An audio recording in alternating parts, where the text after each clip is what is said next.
अहिल्यानगर जिल्ह्यातील श्रीगोंदा तालुक्यातील बेलवंडी बुद्रुक येथील नंदा विश्वनाथ पवार कांबळे यांनी घर मिळवण्यासाठी तसेच ग्रामपंचायत पंचायत समिती श्रीगोंदा यांनी दप्तरी खाडाखोड करून नावाचा फेरफार केल्याचा आरोप करत दोषींवर कारवाई व्हावी या मागणीसाठी जिल्हा परिषदेसमोर उपोषण सुरू केले होते।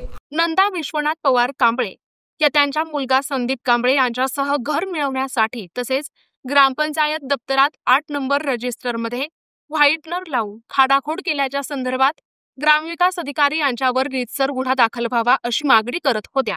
तसेच जिल्हा परिषदेचे मुख्य कार्यकारी अधिकारी यांनी आदेश काढूनही श्रीगोंदा पीडीओ यांनी कोणतीही कारवाई न केल्यामुळे त्यांच्यावरही रीतसर गुन्हा दाखल करावा या मागणीसाठी त्यांनी जिल्हा परिषद कार्यालयासमोर आमरण उपोषण सुरू केले होते। पंचायत समिती श्रीगोंदा यांनी बेलवंडी ग्रामपंचायत दप्तरी खाडाखोड करून व्हाईटनर लावून फेरफार नावाचं फेरफार केले। याची वेळोवेळी ग्रामपंचायत पंचायत समितीला जाऊन त्यांनी काही दखल घेतली नाही। त्यामुळं उपोषण शिवसाहेबांचा आदेश होता। शिवसाहेबांना भेटून त्यांनी पत्र काढलेलं आहे। पत्र काढून 3-4 महिने होऊन गेले तरी त्यांनी काहीच कारवाई केली नाही, म्हणून उपोषणला बसलेले आहे। माझी मागणी मान्य। मी संदीप कांबळे, माझी आई नंदा विश्वनाथ पवार या उपोषणाला बसतात।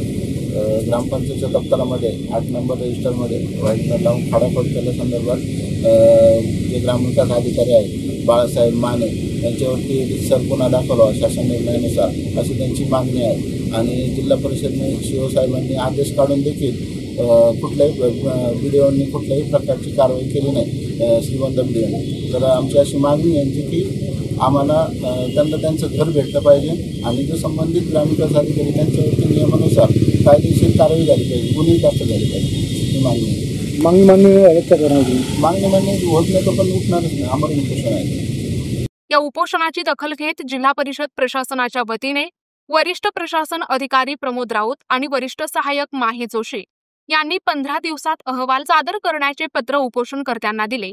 प्रशासनाकडून लेखी आश्वासन मिळाल्यामुळे कांबळे कुटुंबियांनी आपले उपोषण 15 दिवसांसाठी स्थगित केले आहे। प्रतिनिधी मुकुंद भट, NTP न्यूज मराठी, अहिल्यानगर।